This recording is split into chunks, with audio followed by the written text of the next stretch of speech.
Telugu YouTube ఛానల్లో మీ వ్యాపార ప్రకటనల కోసం 9154949554 కి కాల్ చేయండి.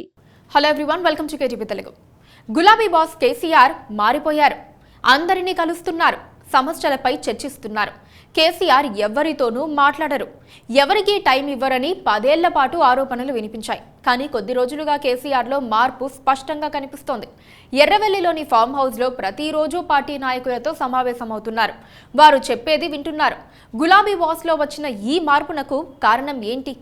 కేసీఆర్ వ్యూహం ఏంటి?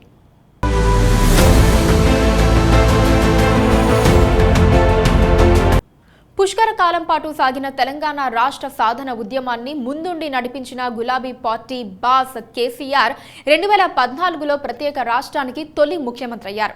10 ఏళ్ల పాటు సాగిన పాలన తర్వాత గత ఏడాది చివరిలో జరిగిన ఎన్నికల్లో అధికారం కోల్పోయి ప్రతిపక్షంలోకి వచ్చారు. అయితే ఆయన అధికారంలో ఉన్నంతకాలం పాలన మినహా పార్టీని, పార్టీ క్యాడర్, నాయకుల్ని పట్టించుకోలేదన్న విమర్శ ఉంది. మంత్రులు, ఎమ్మెల్యేలు సైతం కేసీఆర్ను కలవడానికి ఇబ్బందులు పడ్డారనే చర్చ జరిగింది. కేసీఆర్ అసలు ఎవరినీ కలవరనే ఆరోపణలు కూడా వినిపించాయి. ఇదే అంశం మీద ప్రతిపక్షాలు కూడా ఆయన్ని టార్గెట్ చేశాయి.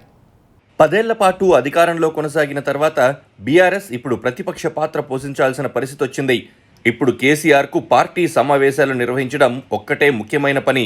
ఇందుకు చాలా సమయం చిక్కుతోంది. దీంతో అసెంబ్లీ ఎన్నికల తర్వాత పార్టీ నేతలతో కేసీఆర్ ముఖాముఖి సమావేశాలు నిర్వహించారు. ఈ సమావేశాల సందర్భంగా నాయకులు, కార్యకర్తలు కూడా 10 ఏళ్ల పాటు కేసీఆర్ను కలవడానికి తాము పడ్డ ఇబ్బందుల్ని నేరుగా, ధైర్యంగా ఆయన దృష్టికి తీసుకెళ్లారు. పార్టీ నేతలతో సమావేశాలు నిర్వహించినప్పటి నుంచి గులాబీ పార్టీ బాస్లో కొంత మార్పు వచ్చింది అని తెలంగాణ భవన్ వర్గాలు చెబుతున్నాయి. తెలంగాణ అసెంబ్లీకి 3వ జరిగిన ఎన్నికల్లో బీఆర్ఎస్ ఓడిపోయింది. ఇటీవల జరిగిన పార్లమెంటు ఎన్నికల్లో తొలిసారి లోక్సభలో బీఆర్ఎస్ బలం 0కు పడిపోయింది. దీంతో పాటుగా గులాబీ పార్టీ నుండి కాంగ్రెస్ పార్టీలోకి ఎమ్మెల్యేలు, ఎమ్మెల్సీల వలసలు ప్రారంభమయ్యాయి. కంటోన్మెంట్ ఉప ఎన్నికల్లో సిట్టింగ్ స్థానంలో ఓడిపోయింది. క్షేత్రస్థాయిలో ఉన్న బీఆర్ఎస్ క్యాడర్ సైతం ఇతర పార్టీల్లోకి చేరుతున్నారు. దీంతో పార్టీని, క్యాడర్ని కాపాడుకోవటం అధినేత కేసీఆర్కు సవాల్గా మారింది. అందులో భాగంగానే తాను స్వయంగా పార్టీ శ్రేణులకు దగ్గరయ్యే ప్రయత్నం చేస్తున్నారు. బీఆర్ఎస్ అధికారం కోల్పోవడం అధినేత మార్పుకు కారణమైందనే టాక్ వినిపిస్తోంది. ఇప్పటి వరకు ఎవరినీ కలవరు అనే అపవాదును మోస్తూ వచ్చిన కేసీఆర్ ఆ అపవాదు నుంచి బయటపడే ప్రయత్నం చేస్తున్నారు. ఎన్నికల్లో ఓటమి తర్వాత కేసీఆర్ ఫామ్ హౌస్కు పరిమితమయ్యారు.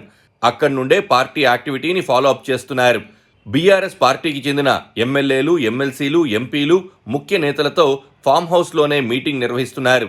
మరోవైపు పార్టీ ముఖ్య నేతలతో పాటు వచ్చే కార్యకర్తలను సైతం కేసీఆర్ కలుస్తున్నారు. వారితో కలిసి ఫోటోలు దిగుతున్నారు. దీంతో తమ అధినేతలో మార్పు వచ్చిందనే టాక్ గులాబీ పార్టీ వర్గాల్లో వినిపిస్తోంది. కేసీఆర్ పార్టీకి అస్సలు సమయం ఇవ్వకపోవటమే బీఆర్ఎస్ అధికారం కోల్పోవడానికి ప్రధాన కారణమనే చర్చ జరుగుతోంది. అధికారంలో ఉన్నంతకాలం పార్టీలో ఎవరినీ కలవని కేసీఆర్ ఇప్పుడు ఫామ్ హౌస్కు వస్తున్న వారందరినీ కలుస్తున్నారు. మరి గులాబీ బాస్లో వచ్చిన ఈ మార్పు పార్టీకి ఎంత మేరకు లాభం చేస్తుందో చూడాలి.